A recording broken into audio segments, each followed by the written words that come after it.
உயிரினங்கள் அனைத்திற்கும் தீங்கை ஏற்படுத்தும் பிளாஸ்டிக் தற்பொழுது அதன் வீரியத்தை குறைத்த. ஜப்பான் அதை பற்றி இந்த காணொளியில் விரிவாக பார்ப்போம். ஜப்பான் தலைநகர் டோக்கியோவில் சுற்றுச்சூழல் மாசுவை தடுப்பதற்காக உப்பு தண்ணீரில் உடனடியாக கரையும். புதிய பிளாஸ்டிக்கை ஜப்பான் விஞ்ஞானிகள் கண்டுபிடித்துள்ளனர். மக்கள் அன்றாட வாழ்வில் பொருட்களை எடுத்து செல்ல பிளாஸ்டிக் பைகளை அதிகம் பயன்படுத்துகின்றனர். ஆனால் இந்த பிளாஸ்டிக் நீண்ட காலம் மக்காமல் இருப்பதால் இது சுற்றுச்சூழலுக்கும் வனவிலங்கல் மற்றும் மனிதர்களுக்கு கேடு விளைவிக்கிறது.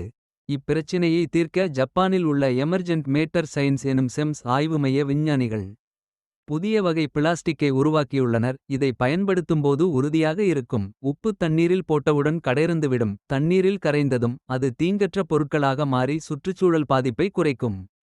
இது குறித்து இந்த ஆராய்ச்சி குழுவுக்கு தலைமை வகித்த விஞ்ஞானி டகுசோ ஐதா அவர்கள். சுற்றுச்சூழல் மாசு பிரச்சினைக்கு தீர்வு காண சுப்ரமாலிகுலர் பிளாஸ்டிக் பாலிமர்களை பயன்படுத்தி புதிய பிளாஸ்டிக்கை உருவாக்கினோம்.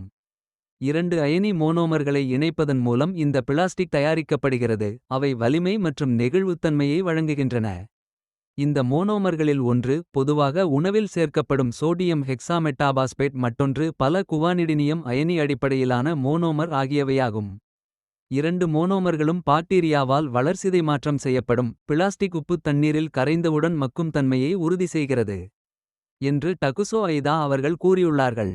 இந்த காணொளி உங்களுக்கு பிடித்திருந்தால் லைக் பண்ணுங்க, ஷேர் பண்ணுங்க, சப்ஸ்கிரைப் பண்ணுங்க. நன்றி.